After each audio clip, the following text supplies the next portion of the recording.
oficial y público. Le está contando a sus contribuyentes, no a nosotros los argentinos que no tenemos nada que ver, pero a sus contribuyentes les están diciendo, miren, nosotros tenemos que justificar los gastos y tenemos que contarles qué estamos haciendo. Así que algo les vamos a contar, lo que sea de extremo secreto no, pero algo les vamos... Y de ahí nosotros sacamos esta data. Y de la gente con buena onda y bienaventurada que nos cuenta las historias. Seguimos adelante.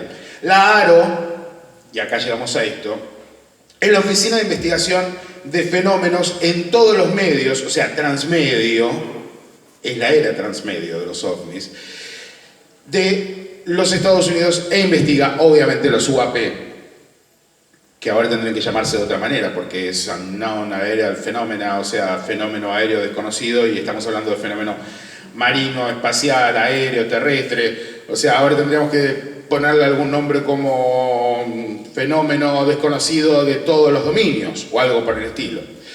El tema es que, más allá de que vayan cambiando las siglas o no vayan cambiando las siglas, la gente de a pie seguimos viendo platos voladores, seguimos viendo tic-tac, seguimos viendo triángulos, seguimos viendo humanoides, cosas extrañas. Y eso lo podemos analizar en la segunda parte de esta charla, que yo la quiero ir reduciendo, pero ahí vamos. El tema es el siguiente. Aparece la ARO. Y sobre todo toma protagonismo porque en los últimos tiempos sobre los Estados Unidos suceden cosas particulares. Vamos a decir así. Particulares. Comenzando por un globo chino de unos 13 metros de largo, más o menos con un colectivo escolar un poco más grande, con propulsión propia, que atraviesa los Estados Unidos, muy campante.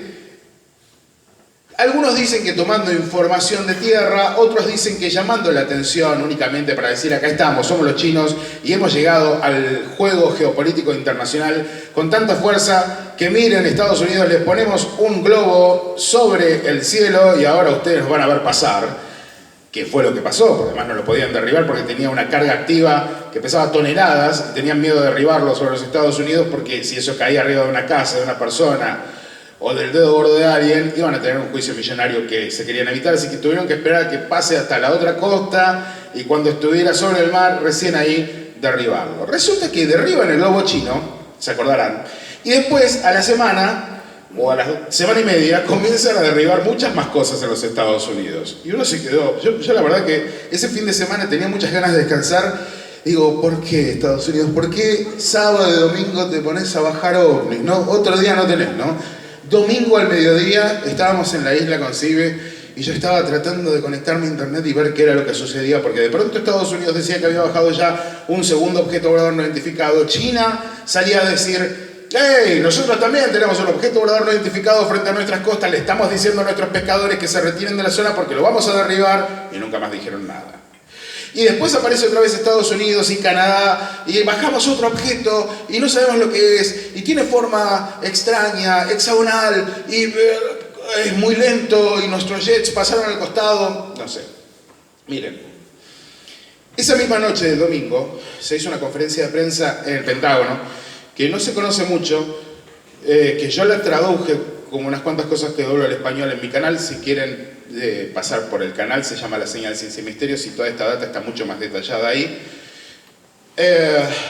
Y le preguntaron al director del NORAD, que es el Comando Estratégico de Control del Aire del Norte, o sea, los que controlan todo lo que sucede en el espacio aéreo norteamericano, le preguntaron al director del NORAD, mire señor, era una periodista, creo que del New York Times, le dice, miren, todo el mundo nos está preguntando si son los extraterrestres. ¿Son los extraterrestres o no? ¿Qué respondió el director del NORAD? No podemos descartar ninguna opción. Interesante, ¿no? Ok. De todos modos, hay muchas opciones para barajar acá. Esto podría haber sido perfectamente algo que el mismo sistema militar privado de los Estados Unidos haya organizado para buscar una manera de que les den más presupuesto de defensa, o sea, colocar ahí algún tipo de aparato que llame la atención, que haga despegar unos cazabombarderos y así invertir más dinero en defensa, falsa bandera.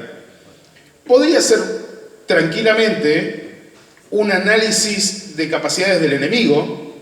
O sea, yo por ejemplo, si quiero saber, supongamos que vos y yo somos vecinos, ¿no? Y no nos llevamos del todo bien. Y vos tenés un rifle de aire comprimido y yo tengo otro. Pero me parece que el tuyo es, no sé, no sé si existe, pero semiautomático. Y yo he visto que, así como yo corro a tu pato que viene a mi patio a molestar, a mi gato vos le tirás balines todos los días rapidísimo. Entonces quiero confirmar qué es lo que sucede, si vos tenés ese armamento o no. Entonces de pronto te mando un globo, o 2 o 3, para ver qué tan rápido los derribás. Y ver qué tipo de armamento estás utilizando y cómo los detectás. Si sos vos nada más que estás mirando a ver si aparecen los globos, o sos vos y tu señora, o si al contrario, capaz que es la abuela que está todo el día sentada en el patio. Es muy probable que lo que sucede en Estados Unidos haya sido algún tipo de motivación a los sistemas de defensa para ver qué era lo que sucedía también. Eso es medir las capacidades tácticas del enemigo o del posible adversario. Y cualquier nación podría haber iniciado esto para ver cómo respondía NORAD, el sistema de defensa de lanzamiento de aviones, qué tipo de armamento utilizan para la defensa continental norteamericana. Por ejemplo, bajar estos aparatos que eran muy lentos y que no tenían un tamaño muy grande con unos misiles que ni siquiera les daban, que salen más de $500 millones. Rarísimo, ¿no?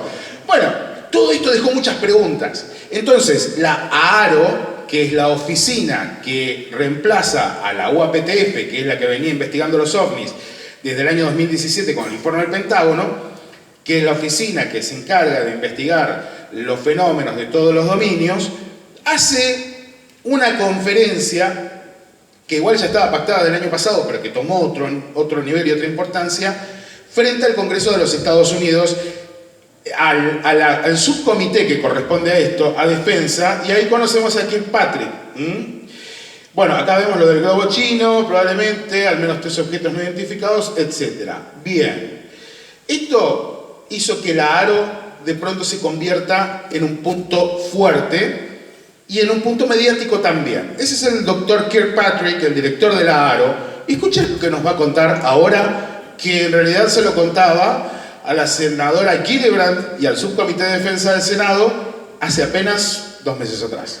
También debo dejar en claro para el registro. In our research, AARO has found no credible evidence thus far of extraterrestrial activity. De que en nuestra investigación, la AARO hasta ahora no ha encontrado evidencia creíble de actividad extraterrestre, de tecnología fuera de este mundo o de objetos que desafían las leyes conocidas de la física.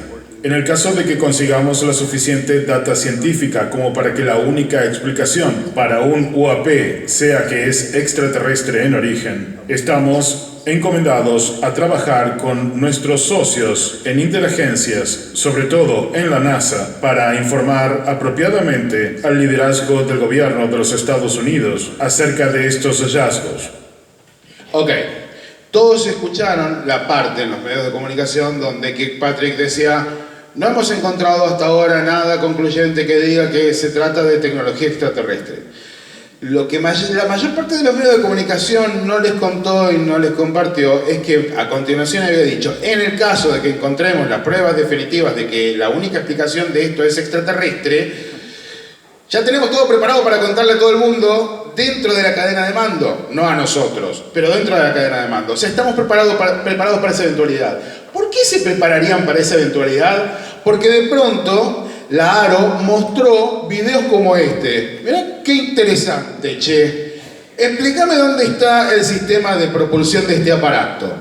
Un aparato que pasa volando sobre una locación no desvelada en Medio Oriente, con forma esférica, que de pronto, sí, ponele que podría ser un dron, ponele que podría ser algún aparato explicable, pero que el mismo director de la AARO, Kirkpatrick, dijo: para esto no tenemos ningún tipo de explicación y lo más probable es que nunca la encontremos porque no tenemos más datos que este y lo que se ve allí es muy difícil de explicar. De hecho, reconoció Kirkpatrick que el 52% de los reportes de objetos voladores no identificados son de esferas y están entre metro y medio.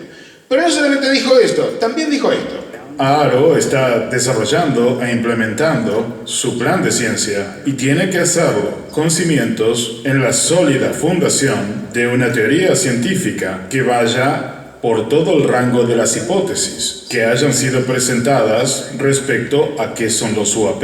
Ese rango va desde la tecnología de punta de los adversarios en una mano, objetos conocidos y fenómenos en el medio, hasta los extremos de la teoría extraterrestre. Todo eso tiene firmas físicas asociadas, ya sea teórico desde la comunidad académica, conocido como armas hipersónicas o tecnologías de punta de adversarios, como hemos hablado antes. Y bueno, sobre los objetos conocidos tenemos que medirlos. La idea es que en todo este rango tienes que tener bases científicas revisadas por pares para cada uno de los casos. La comunidad académica juega un rol muy importante en uno de los finales del espectro, la comunidad de inteligencia en la otra punta del espectro, y las mediciones están en el medio. Una vez que tenga esas firmas identificadas y validadas en documentos revisados por pares, entonces tendré algo a lo que apuntarle con todos esos datos.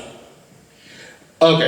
¿Le podemos creer a Kirkpatrick o no? Eso está en cada uno. Yo, la verdad, no puedo poner las manos en el fuego por absolutamente nadie. Sí dice cosas que me parecen interesantes. Fíjense lo siguiente.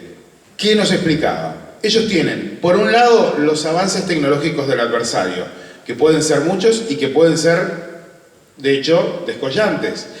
Y reconoce en un momento de esta misma conferencia que es probable que Estados Unidos tecnológicamente se haya quedado atrás respecto a su adversario más importante en este momento, que es China.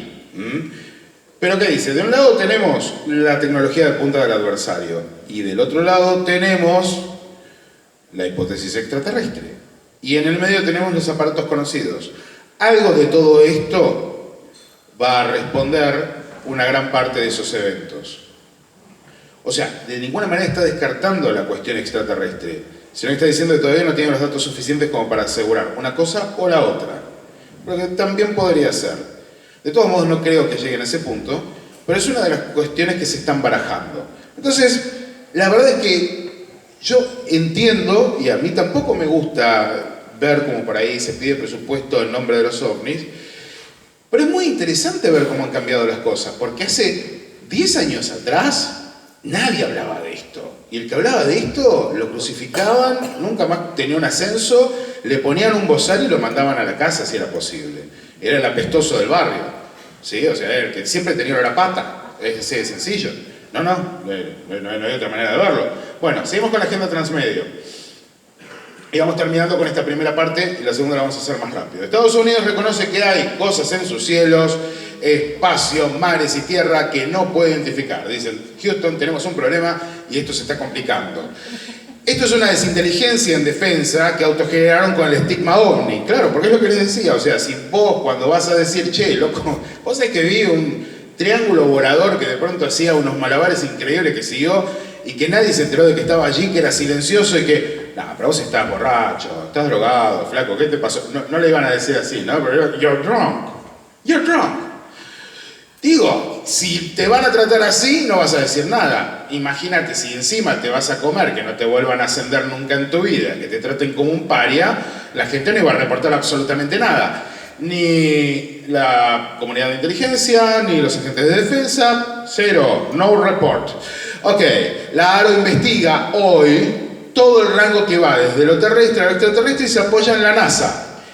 Que ahora la NASA va a lanzar un informe. Pero la verdad es que yo pienso que no debemos esperar demasiado porque los mismos científicos de la NASA que están trabajando en los UAP ya dijeron, adelantaron que no ven nada, incluso antes de entrar a trabajar en el tema, no ven nada que les diga o les indique que pueda haber datos de vida extraterrestre en todo esto. Así que de ahí no esperemos nada. Pero sí, me parece interesante que todo esto se esté discutiendo y se esté debatiendo. ¿Por qué es interesante? Porque de pronto tenemos... Y me van a disculpar los que no están en la foto, pero de pronto tenemos esto, ¿ok? Y no podemos atribuir a esto que les acabo de contar la aparición de Néstor Berlanda o de Avi Loeb, quizás sí la de Gary Nolan, pero termina por poner muy en la visual, un trabajo que se viene haciendo hace muchísimo tiempo, sobre todo por parte del doctor Berlanda, que lo tenemos aquí. Le pido un aplauso a Néstor Berlanda porque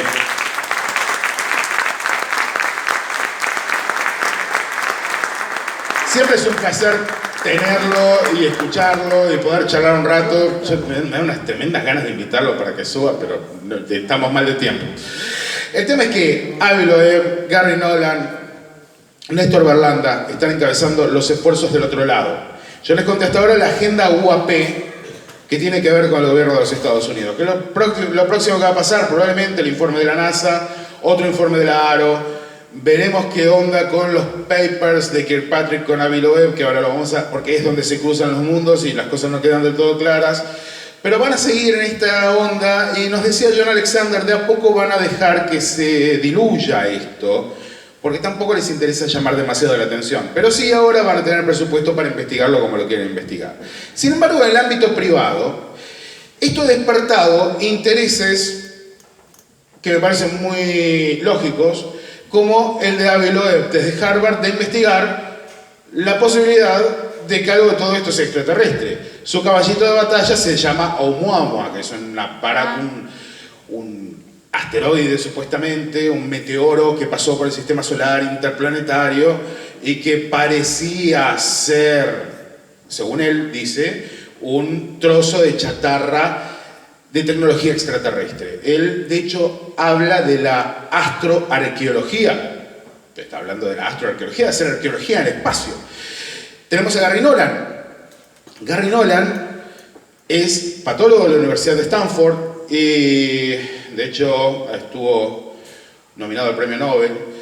Y él hizo un trabajo muy interesante. Por eso les digo que quizás lo de Gary Nolan empieza así con esta nueva movida de los ovnis a partir de 2017, porque él hace un trabajo muy interesante para el NITS de Robert Bigelow, que es un poco el artífice de todo esto de las sombras, junto con Hal Purov.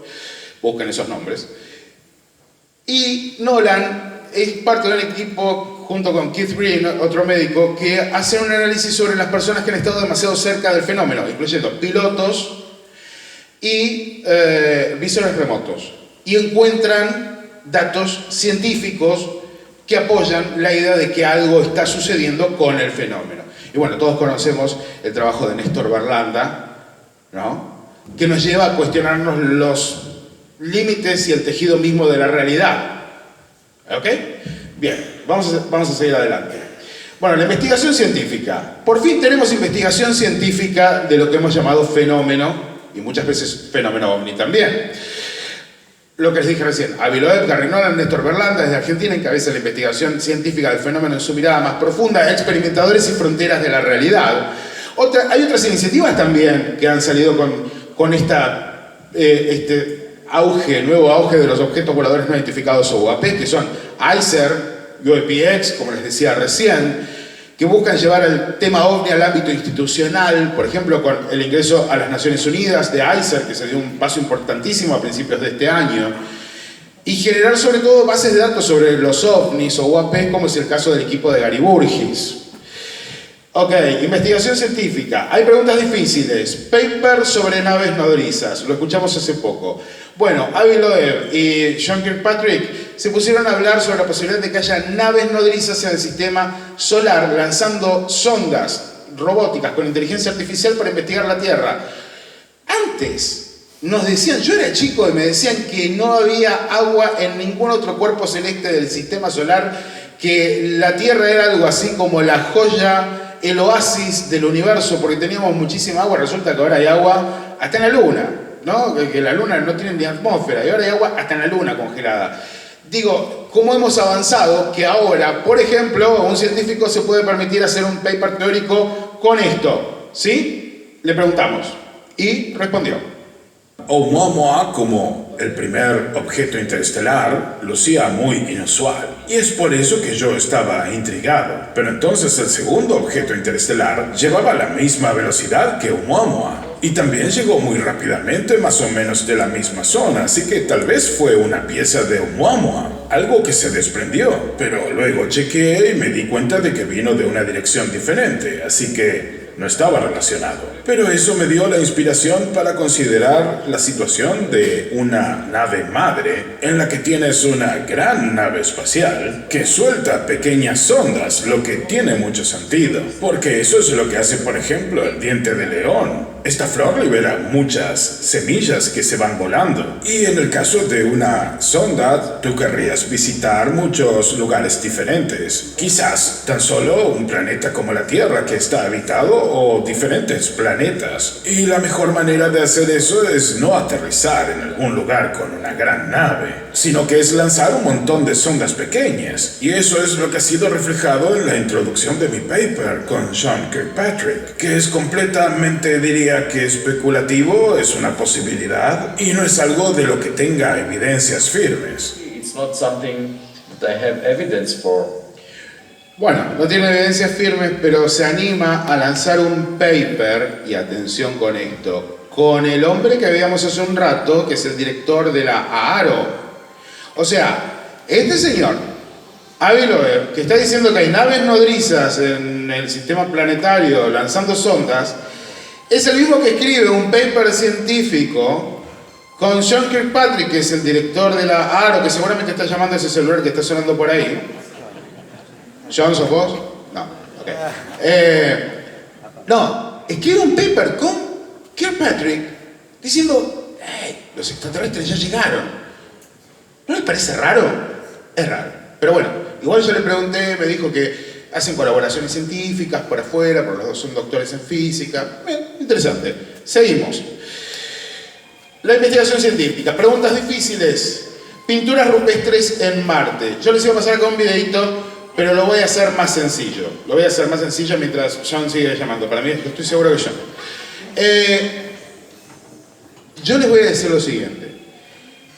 Avi Loeb en este momento está preparando y eso lo pueden ver en el canal, está preparando un trabajo de investigación sobre Marte para ver si puede encontrar en unas grandes cavernas que hay en el planeta rojo unas pinturas rupestres de alguna civilización marciana pasada. A ese punto llegamos. Yo les muestro un poquitito del video porque realmente no tiene desperdicio. No lo voy a poner completo porque si no, no llegamos con el tiempo. A ver. Eso es verdad, y una de las razones por las que quiero enviar sondas a Marte y he cofinanciado una nueva corporación espacial junto con Frank Lockyer, y una de las metas sería enviar unas pequeñas sondas a Marte porque sabemos que hay cuevas en Marte que son llamadas tubos de lava, muy similares a los tubos de lava que ves en Hawái. Y que son básicamente el resultado de actividad volcánica que libera lava muy caliente y líquida. Y a mí me encantaría encontrar si es que allí hay pinturas rupestres, si es que alguna vez hubo seres inteligentes en Marte, ya sea porque Marte desarrolló vida inteligente antes que la Tierra, y debería decir que quizás el doble de rápido, y porque sabemos que Mars tenía una atmósfera y océanos con agua líquida y lagos en su superficie, todo durante la primera parte de su vida planetaria, hace 2000 millones de años. Y si es que la vida inteligente apareció en Marte el doble de rápido que en nuestro planeta, entonces podrías haber tenido seres inteligentes en esas cuevas. Así que me encantaría enviar esas sondas y chequear las paredes para ver si hay pinturas rupestres, pero también para ver si hubo visitantes interestelares que se han quedado en esos tubos de lava y acampado allí. Interesante, ¿no? Fíjense en lo que estaban pensando los científicos de Harvard. Hace años atrás, yo me acuerdo que la ufología pedía, ¿y cuándo la ciencia se va a tomar esto en serio? ¿Cuándo es que nos van a tomar en cuenta? ¿Cuándo es que van a pensar que es una posibilidad real lo extraterrestre y que hay vida allí afuera en el espacio? Bueno, está pasando. Está pasando. Y yo sé que hay como un sector de la ufología que no termina de aceptarlo, que es como que tiene una guerra ahí medio de... no me termino de sentir bien con esto. Está bien, porque a veces cuentan historias que no le gustan a todo el mundo. Pero lo interesante es que está pasando. Porque este señor es el director del Proyecto Galileo. Un Proyecto Galileo que tiene adentro una miríada de científicos de universidades que van desde Estados Unidos, Inglaterra, España, Irlanda, Asia, Japón, representado con Japón, con Corea. científicos, ingenieros, especialistas en diferentes ámbitos están trabajando en el proyecto Galileo. Y acaba de lanzar también la corporación Copérnico, que es la que se encargaría no solamente de ir a Marte a buscar esas pinturas rupestres, sino también de ir al sistema solar a generar rutas de vuelo, que eso algún día también lo vamos a hablar. La investigación científica del doctor Néstor Berlanda, que otra vez lo tenemos por acá. ¿Cuáles son los límites de la realidad? Preguntas difíciles. Las investigaciones y trabajos del doctor en psiquiatría Néstor Berlanda nos impulsan constantemente a repensar los límites de la realidad. Unas líneas que se pierden en la niebla de la experimentación científica con plantas sagradas, entre otras cosas, y que nos llevan a preguntarnos, ok, ¿y con qué estamos tratando acá? ¿Con un objeto volador no identificado de chapa y tornillo que viene de otro planeta? ¿O con una entidad inteligente que está en este planeta, quizás desde antes que nosotros, y quizás sea más terrestre que nosotros, quizás sea recontraterrestre, ¿no? Nosotros somos los terrestres y estos sean los recontraterrestres. Es una pregunta que nos tenemos que hacer. Para mí las dos posturas conviven perfectamente. O sea, pueden estar sucediendo las dos cosas al mismo tiempo. Pueden estar llegando máquinas o vehículos tripulados de otro planeta cada 2 por 3 y perfectamente puede haber una inteligencia que nos acompaña acá desde hace rato y que esté tratando de darnos 1, 2 o 3 mensajes. Y no puedo estar más de acuerdo con el doctor cuando nos muestra, por ejemplo, en La Grieta de lo Increado, que es su programa, o en La Señal todas las veces que lo invitamos, que al fin y al cabo cuanto más investigamos el fenómeno, más nos estamos investigando a nosotros mismos. Entonces, con todo esto, quiero destacar el trabajo que hacemos en Argentina también, ¿sí? Y quiero otra vez un aplauso para Néstor, para su equipo, para sus proyectos, sus libros, sus colaboradores y los experimentadores que a través de Néstor también cuentan qué es lo que les ha pasado, porque él genera una confianza muy particular. Y trabaja de una manera muy específica. Y trabaja, por ejemplo, preguntando y compartiendo con un señor que se llama Gary Nolan, ¿no? Néstor y Gary Nolan están compartiendo información. Les contaba del patólogo de Stanford, dueño de más de 300 patentes, patólogo, considerado un tipo pero muy inteligente, un científico de élite en los Estados Unidos. Ya lo hemos entrevistado 2 veces porque, les digo, vamos a las fuentes, nos gustan las fuentes, hay que ir a las fuentes. Yo cuando me enteré de este proyecto en el que analizaban un grupo de 100 pilotos y visores remotos y les pedían que por favor cuenten qué les había pasado y les hacían estudios médicos y se encontraban con que había secuelas de exposición a radiación, con que había algo extraño en sus cerebros, digo, ok, esto es muy fuerte, ojalá algún día pueda hablar con Gary Nolan. Bueno, ya lo entrevistamos 2 veces, la segunda vez la semana pasada, no, la anterior.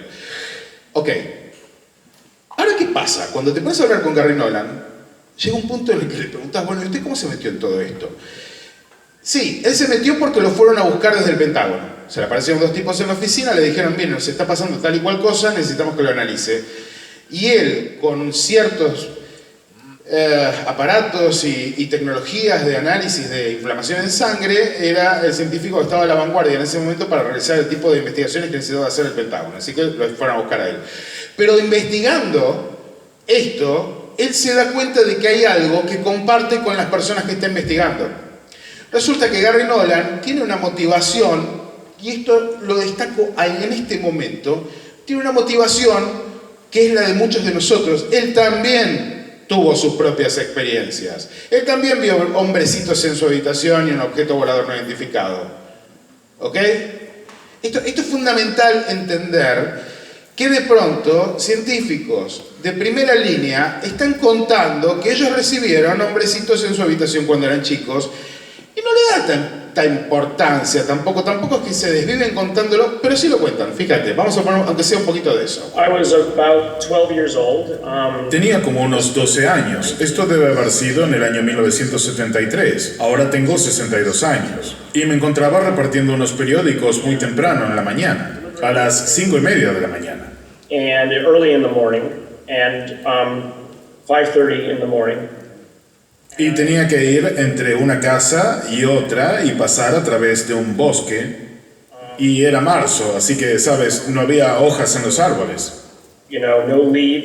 Y yo iba caminando y de pronto vi las sombras de esos árboles y también mi sombra frente mío. Y entonces la sombra comenzó a moverse, And then the shadow was moving. como si hubiese algo por encima mío. Entonces miré hacia arriba y justo sobre los árboles Trees went over with these. pasó algo que tenía estas luces y apenas pude ver los bordes, pero las luces pasaron justo sobre mí y no había ningún sonido. Y eso es todo. Y yo no sabía lo que era, yo simplemente lo recuerdo. I just remembered it. Esto podría haber quedado allí, pero resulta que el Dr. Nolan también se encontró en su infancia con unos pequeños hombrecitos que aparecían en su habitación. Esto duró semanas, así que prestadle mucha atención, porque lo cuenta a continuación. Lo conocen. It wasn't until maybe, 14 years later, I was at Stanford as No fue hasta quizás unos 14 años más tarde, sí, me había graduado de Stanford. Yo estaba en una librería y tomé un libro y resulta que era Comunión de Whitley Strieber. Union. And on the cover of the book was the typical alien look. Y en la tapa del libro estaba esa típica figura del alienígena. Y eso me hizo recordar a cuando tenía 6 años, cuando vi a unos pequeños hombrecitos en mi habitación y le dije a mi madre sobre esto y ella me dijo que habían sido solo pesadillas. Pero entonces todo cobró sentido y dije, oh Dios mío. Leí el libro Comunión y me di cuenta de que eso era lo que me había pasado. Y que esa cosa que había visto que había pasado sobre mi cabeza era un ovni. ¿Podría decirnos un poquito más respecto a qué pasó en esas semanas en la que estos pequeños seres llegaron a su habitación? ¿Qué es lo que hicieron? Came to your room. What did they do? No, I don't remember. No recuerdo otra cosa más que verlos. Pero ¿cómo lucían? ¿Cómo eran? How did they look like? Eran simplemente cosas chiquitas. Mi hermano, que tiene 4 años menos que yo, bueno, primero pensé que era él, que se habría quedado parado al lado de mi cama. First it was him, standing next to my bed. Ok, pensaba que era el hermano que se había quedado parado al lado de la cama. Este señor está contando que tuvo sus propias experiencias. Y resulta que hay algo que él encontró en los experimentadores. ¿Qué es que hay? A ver, Néstor, corregime si estoy diciendo cualquier cosa. Que hay un tendido neuronal anormalmente tupido entre el núcleo caudado y el putamen, que son 2 zonas en el cerebro, y que esto se repite prácticamente en casi todos los experimentadores, en un porcentaje muy alto de experimentadores, lo que da una idea de que o bien esto se desarrolla a partir de la interacción cercana con los objetos voladores no identificados o el fenómeno, o bien el fenómeno es experimentado justamente a partir de este núcleo caudado y putamen muy conectados, que está, según Gary Nolan también, esto directamente emparentado con la capacidad cognitiva de las personas. Son personas tremendamente